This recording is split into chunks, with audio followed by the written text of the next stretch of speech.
the Not Great Parents podcast. I am Not Great Parent Molly, and this is my co-host, Not Great Parent Nathan. Hello. How are you today?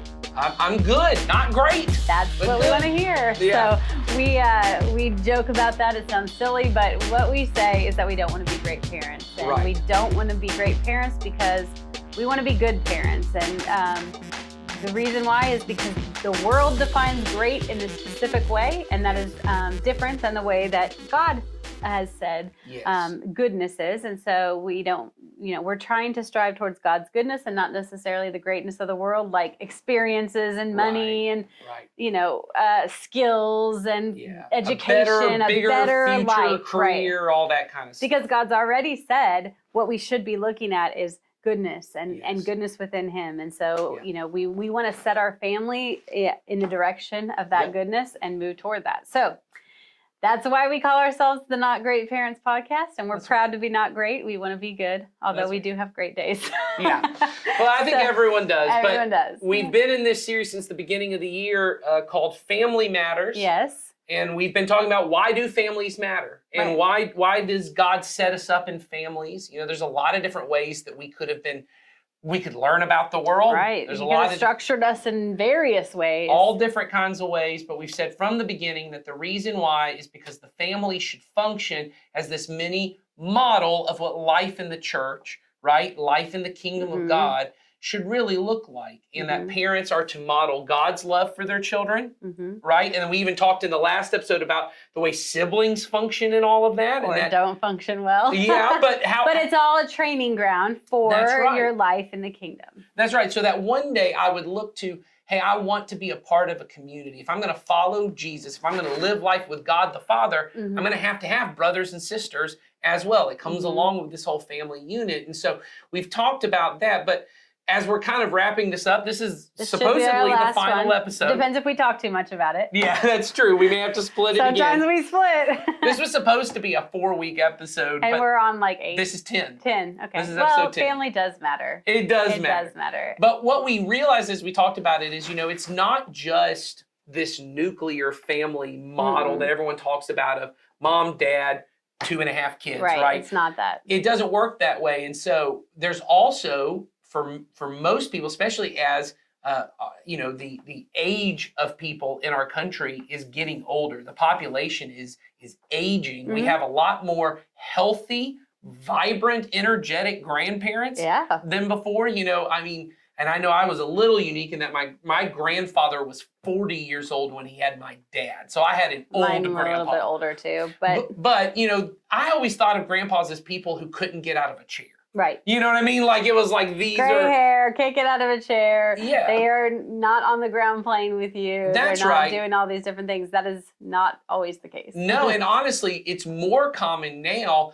that, grandma and grandpa are healthy and able to move at an age, especially when the kids are younger, but even into the teenage years that they're out and about and doing things. And so we started to really think about, well, what then is the role of the grandparent in the families? Because honestly, the role of grandparents has changed. We see this at our church all the time. Oh, yeah. We've got families where, we've got the grandparents raising the kids. Yeah, I mean, in terms of the kids are in the home with the grandparents. The grandparents in the home are with the parents. Yeah. We have some grandparents that come regularly that they bring their grandchildren to church, and the child's parent or the child does not participate in church, but the grandparents do that. And are doing, I know of some grandparents who are doing child care for the parents while the parents go to work. Right. And so you've got this thing where the grandparents are very hands-on. Now, I wouldn't say as much as the parent, but at least in a similar capacity that they are very involved. Absolutely. We both have parents who have a lot of interaction with our children throughout the week. That's right. They have very important roles in our children's lives. That's right. And then we have grandparents we know, for whatever reason, maybe your kids live far away, or maybe for some reason you and your children don't have a great relationship, and so you don't have much interaction with your grandchildren. And it just really spans a whole spectrum of the role of a grandparent from, I'm kind of, in the case where I'm raising them, I'm both grandma, but also kind of mom. Like the role I play is a little bit of both. Yeah, all the way to the gamut of I maybe don't even talk to my grandchildren. I don't have an opportunity to. And so we really wanted to get into, because I know a lot of the people listening to this, we have a lot of parents who listen, but I also know we have people who are in that grandparent stage of their life. And we started thinking of, if family matters, and for Americans for the longest time, nuclear family is what we mean. Right. But we really believe, just like the church is multi-generational, that families are also meant to be kind of these multi-generational thing where we, not only, so a parent cares for their children, right? Mm-hmm. And then at some point, those children grow up and become grandma and grandpa, and they also grow up and get to a point where maybe the former child has to take care of the parent, and that the children, so now you've got the third generation, they're watching it all take place, and it really does look like this life in the church where we care for one another, we love one another, and it sets up our children. We learn from one another. Yes, and regardless of what happens with your family unit, because, man, I always think it'd be so wonderful if somehow, my parents get to be great grandparents and that they get to see,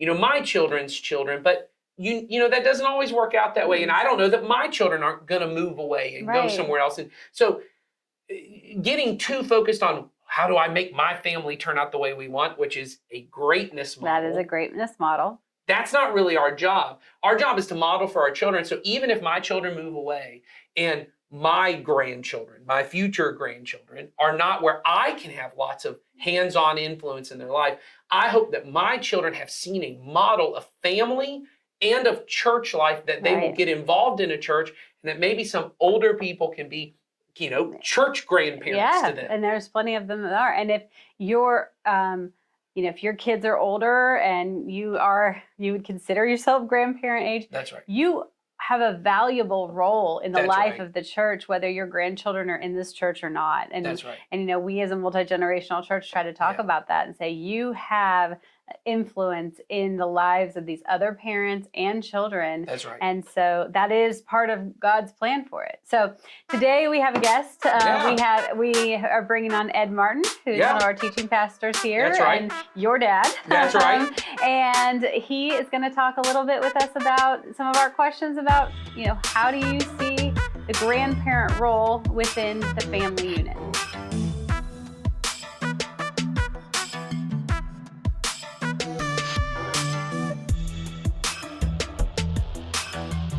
All right, well, I want to welcome Ed here today. Ed is a pastor on our staff and a grandparent to 9 grandkids. Yeah. That's a lot. It is a lot, but it's quite a joy. I mean, having 9 grandkids has been way more fun than I thought it would be, and at times way more challenging than I thought it would be as well. I imagine. Yeah, so we have 4 in one grouping and 5 in another grouping, and as grandparents know, if you happen to get them all at one time, which we rarely have all 9 just with me and Becky, but 4 at one time and 5 at one time, to be honest. It's quite a bit. It's a lot. Mm-hmm. Yeah. Particularly when you're used to just having another adult to deal with. Then here come all these kids. But it ultimately is a lot of fun and tiring when we have to do it. And you have this wife who's a wonderful cruise director in that she can schedule some activities like nobody I've ever seen. She loves that, and one set of kids really like that, and the other set of kids, I've had to say to her, they don't want to be cruise directed. If you could relax, they would also be better. They just want to be on the cruise. They don't want to be directed on the cruise. When their tension is high and your tension is high, it's a whole lot of no fun for anyone. I just want to leave. Yes.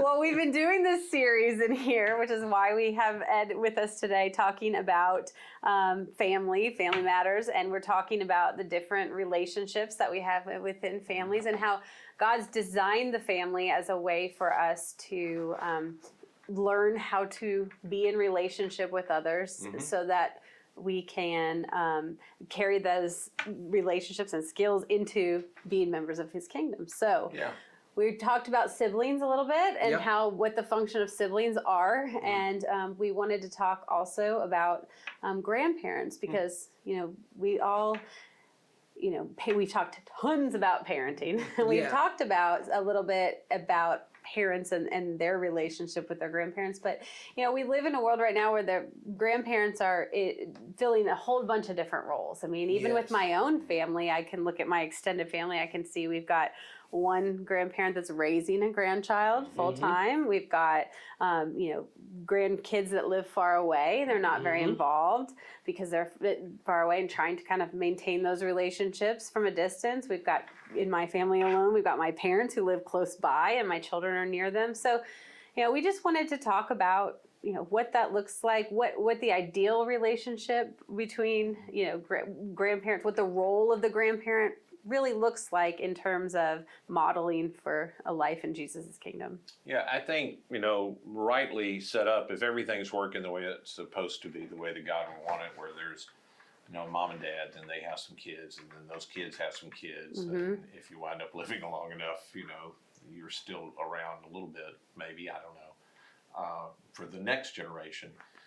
When everybody's in the right kind of relationship, it actually does become I think, a model for what the church is supposed to be. I think it represents the gospel in the best kind of way, in that we have these loving relationships that flow from maturity down.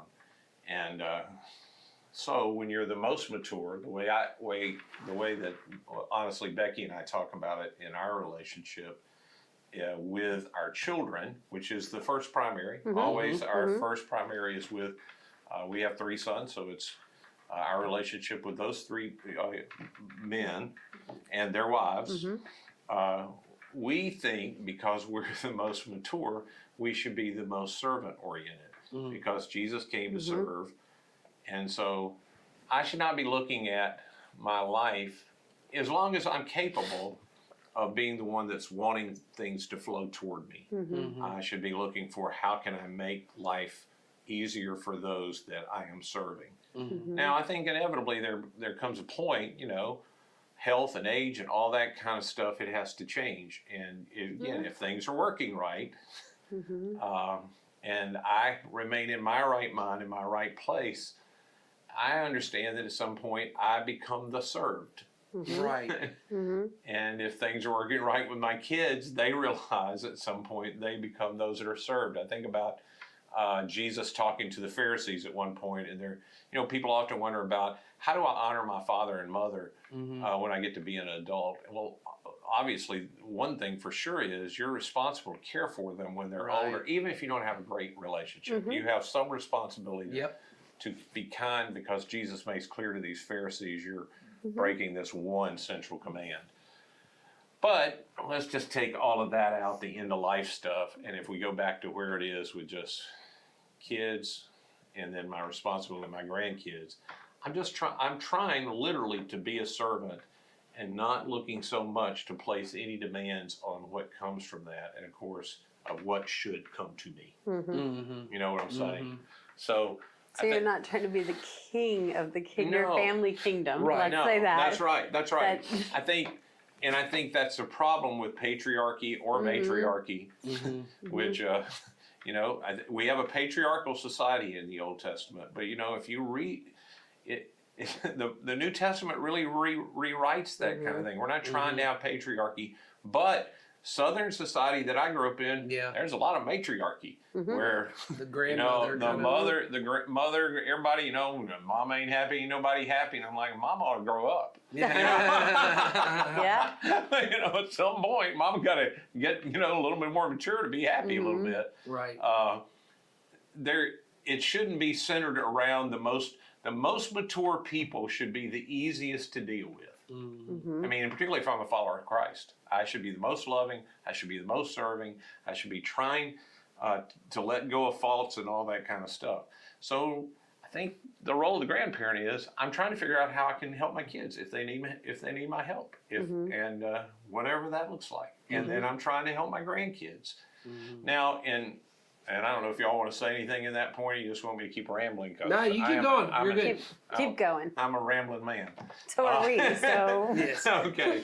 So I think in our culture, and I was about to say in our current culture, but as I think about probably culture in general, and maybe it's been this way a long time, either a parent dies and it's been this way for a long time. I can think of my own family where a grandparent has to step in. They become primary. Or an aunt steps in, or an uncle steps in. And that's the benefit of having a really well-functioning family, is nobody really sees that as a burden. It's really just a part of what we do. We help, which is the same in the church. We try to help each other when we're in times of crisis. The real challenge I see happening, I'll just say, in the people that I'm around a lot, where the most drama seems to be being created in our world, is parent-child relationships never got fully worked out really well between those primary ones. And so there's conflict between the oldest people, the grandparents, and their kids and their married or partners, or the people that have the babies. And grandma and grandpa want a relationship with the babies. And they either want to put pressure on mom and dad, because, you know, I got rights too. Okay. Okay. Yeah. I don't know what it helps you to say that. I mean, you know, I don't really know what the benefit of that is. The only benefit is you don't. of advocating for your rights is in a legal sense, which already puts you in a combative relationship. Yeah, I've already with the other decided that. even in like a marriage, if I say to my, you know, I hear men say that to their wives. I have rights. I'm the husband, I have rights. Well, you've already put yourself in this debtor relationship with the other person, which is, you know, we talked about that. That's not honoring. That's not lifting the other person as more valuable. It's you trying to get power over the other person. Right.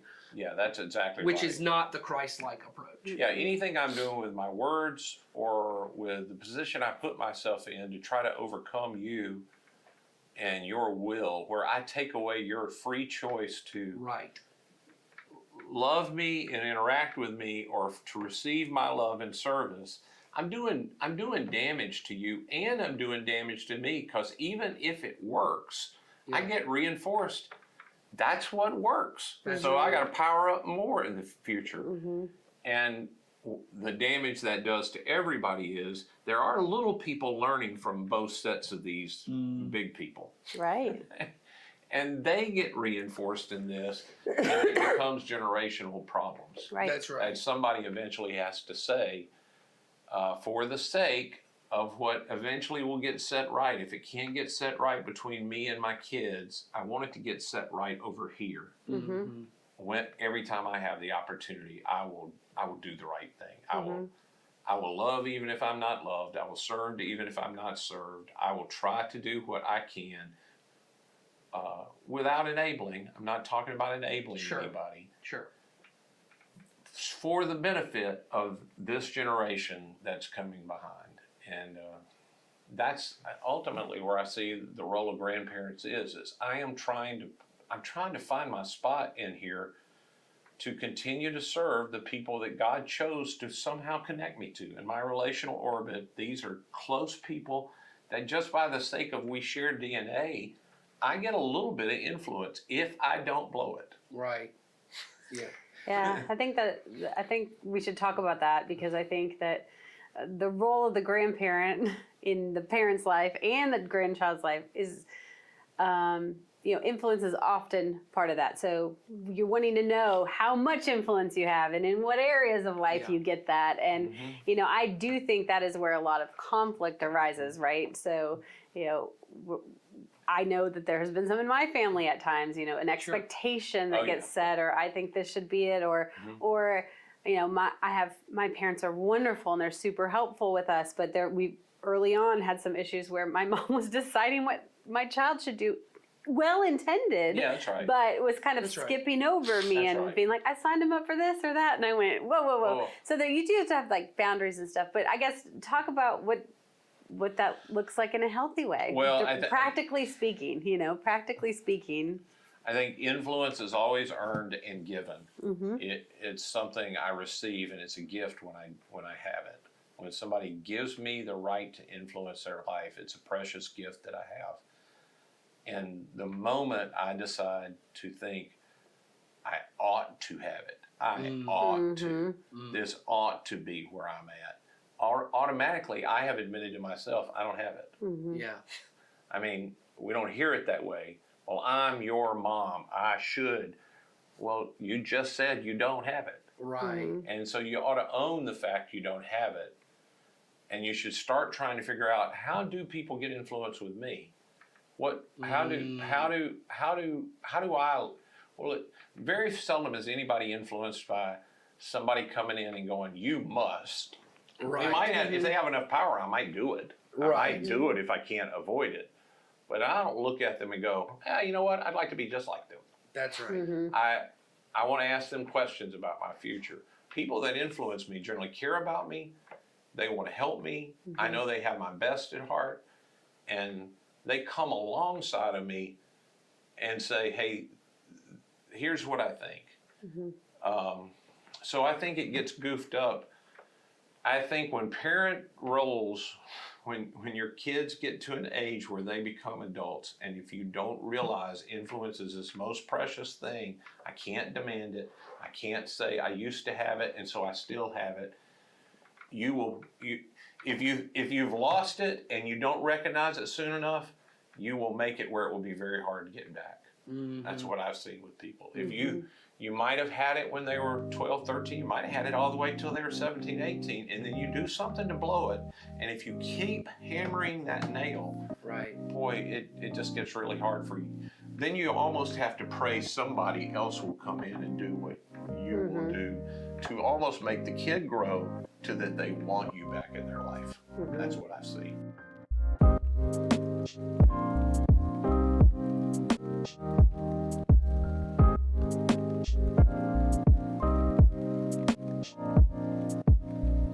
You know, there's not a lot of examples, probably because life expectancy was not very long, of grandparents in the Bible. There's just not a ton of those. But the one that keeps coming to my mind is, you know, it's Timothy. Yeah, that's who I was thinking of too. Timothy, Paul talks about Timothy's mother and grandmother who were this legacy of faith for him. And I think about a lot of the people I know who are, you know, your age, who are grandparenting, and they're in that. The thought of legacy starts to, or certainly whether you use the word legacy, of what am I leaving behind? What am I leaving with people? That really becomes a thought for a lot of people. And I think that's for a lot of grandparents where the compulsion to try and really have that influence is, I want my grandkids to know me and to remember me and to have this part. But one thing I would like for us to have a conversation about is when we come to a legacy of faith, you know, and I know there are a lot of grandparents who are listening who, for whatever reason, your children no longer follow Jesus. And so you have strong faith, your children don't. And that means your grandchildren aren't being raised, and you're trying to figure out what does a legacy of faith. And, you know, the thing I always want to remind people is a legacy of faith is not, can I get them to believe all the right things? That ultimately, the way in which I live my faith out, and the stuff you're talking about of servant love, selfless love, me honoring the other person, of valuing them as more highly. There is a way that becomes my legacy of faith. And it doesn't mean you don't talk to your grandkids about Jesus. I don't mean that. No. But I mean, there is a way in which I know there are a lot of grandparents who are really trying to put pressure on, you know, figure this out. I want you to, you know, take your kids to church and figure this out. Not that any of that's necessarily wrong. The pressure is probably not helpful. But what would you say is the way for grandparents to leave a legacy of faith? You know, because I think that's what I think the only way, honestly, anybody leaves a legacy of faith is yourself. You have to. Right. I mean, ultimately, I don't know the impact I have on people. Yes. You know, I think that's going to be a part of the joy of heaven or the shame of heaven. Right. I'll get to see the impact I had that I didn't know I had, and that maybe even people didn't know that I wound up having, that they'll, you know, and those kind of things. But I've come to realize more as I go along. I don't know why I'm thinking about this more. I guess it's a part of being old. I think more about my mom, who I've told. I mean, you all didn't know my. You know, none of my kids knew my parents very well because we lived far away, not far away, but we just didn't travel much to there. or Becky's parents. And both of us have a legacy of faith. Both Becky's family, much more so than mine, and my mom's side. And my mom, when I think about the impact in her life and her way of influence, she's a little short lady who had this really dynamite personal relationship with Jesus where she thinks she's going to be a missionary. Her parents aren't going to allow that. She sets off to do good, winds up marrying this total non-Christian, which is just the weirdest thing ever, and in a short amount of time. And then they don't have kids for a little bit. They live with his parents, and his dad is more not a Christian than he is. So the only commitment she asked out of my dad when they got married was, you have to go to church with me. You don't have to do anything else. You just have to go, and you have to go every Sunday. You can't work anymore on Sunday. Which for, a person on a farm, that's a big deal. Right. It's a big deal. Right. Big I deal. mean, literally, totally. No, we did not work unless it was snowing and a cow was in danger. Yes. Right. We just did not work. And, they're married 17 years, and he goes to church 17 years with her, and finally, he has some health crisis that opened his eyes, and he becomes a follower of Jesus. And from that point, in his 50s to the end of his life, he becomes a devout follower. And I've learned after both of their deaths, reading some of she wrote worse than I do handwriting, which is just almost indiscernible. She journaled. She discipled him. He allowed that to happen, which just wasn't his culture. I mean, he read the Bible the way she did. He prayed the way she did. He just began to do what she did, and he just dramatically changed. And then this man she lived with, his dad, after he becomes a Christian and he begins to change at 84, my grandpa named Ed Martin, he becomes a Christian. And so then my dad's brother, who's 11 years older than him, he becomes a Christian. So that's that whole little family. My sister marries a preacher. My other sister does not, but she now has a son who's a preacher. I, of course, am a preacher. So you take this ranch family who's been all about making money, cows, land, the whole thing. That's our legacy. That my dad worried all the time about. Who's gonna take care of the land? He was the land. the Yellowstone John Denton of Yeah, your little not part of as Mississippi. Not as big a deal. I know what I mean, but that Yeah. like this is us. We're The defined land, by this. the land, and the the land, business the and land. this is what This is what we're our known value for. is, This yes. is what we're known for. And obviously, here I sit, and none of that, I don't think about any of that, but her legacy in that family has written a whole different story. A dramatically different story. And her way of influence was, you can't make me move from my faith. Right. She was the ultimate long obedience in the same direction, Yes, which we talk and about. She was a rock that you could beat water against, and the rock won every time. My dad would find every reason, every church we went to, that something was wrong, and she'd go, okay, and they'd go to a different church. But next Sunday, she had a different church. Right. We did not go to church, and there was she read the Bible, she read it out loud. When I woke up in the morning, every morning she's reading the Bible. When I go to sleep at night, she was praying. So her legacy was never anybody, Yeah. Right. it just wasn't her way. Yeah. It was just her modeling it all. This is like what I'm we've going to been do, and I'm going to be the same person, and you're not going to make me fit in where everybody's foul-mouthed, and Right. you're not going to make me become this, and this is who I am, and I'm going to sing. And I thought she talked to herself all the time. She prayed out loud all the time. saying. So I don't, you know, I think ultimately influence when you're dealing with adults and people you know, I want to influence the young man I'm mentoring at school that I just Right. have. I want to have influence on him, but I can't make anything happen with him. That's right. I mean, I can just encourage. I'm not going to say some magic word someday and suddenly he's Yes. going to, you know, I just have to live before him. I have to love in the way Jesus would love. I have to be a non-anxious presence in his world that he knows he can turn to, who Yes. is for him, just for him, no matter what.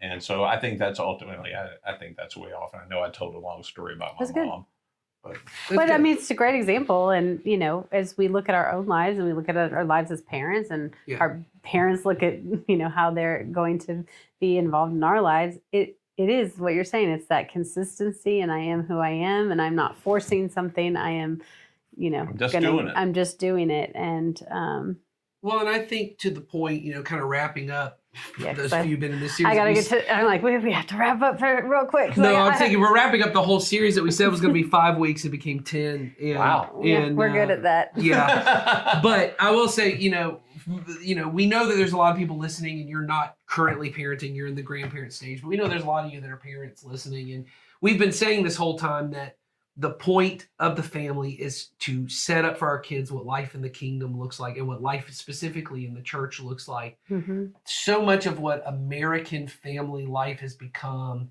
has ultimately been about, it ultimately looks like our country, which is a collection of individuals Right. that will just work together when it benefits us to work together.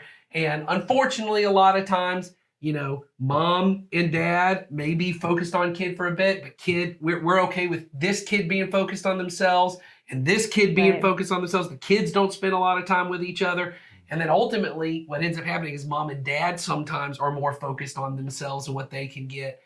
And what unfortunately has happened a lot in our relationships is we have elevated this idea of a nuclear family, which is mom, dad, and kids.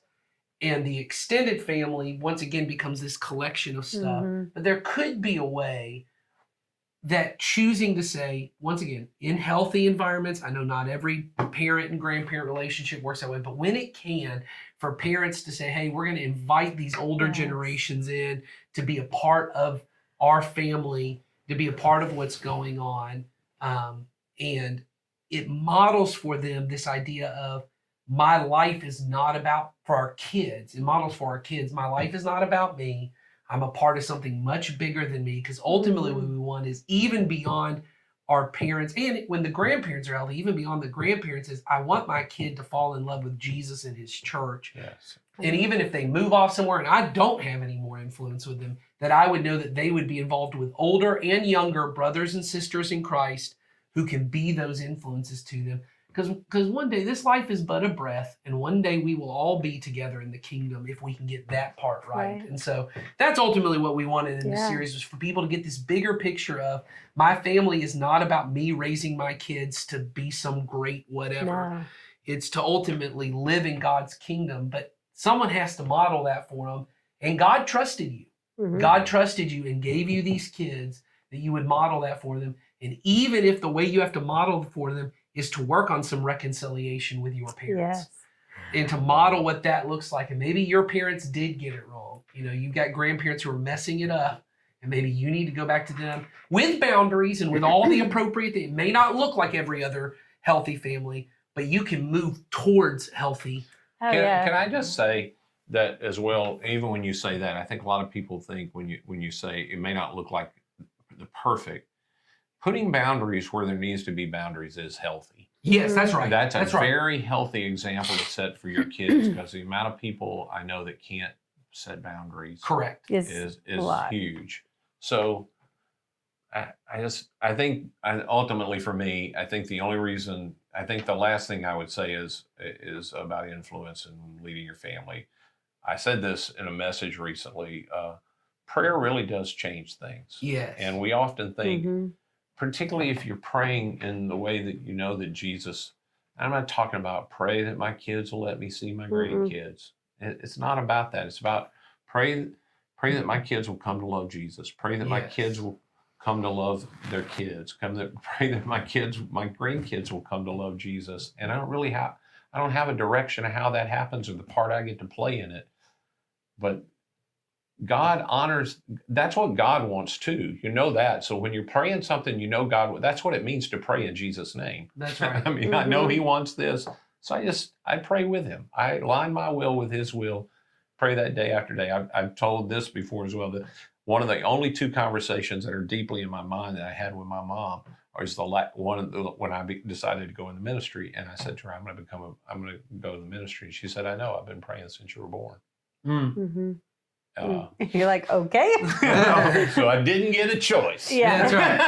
That's right.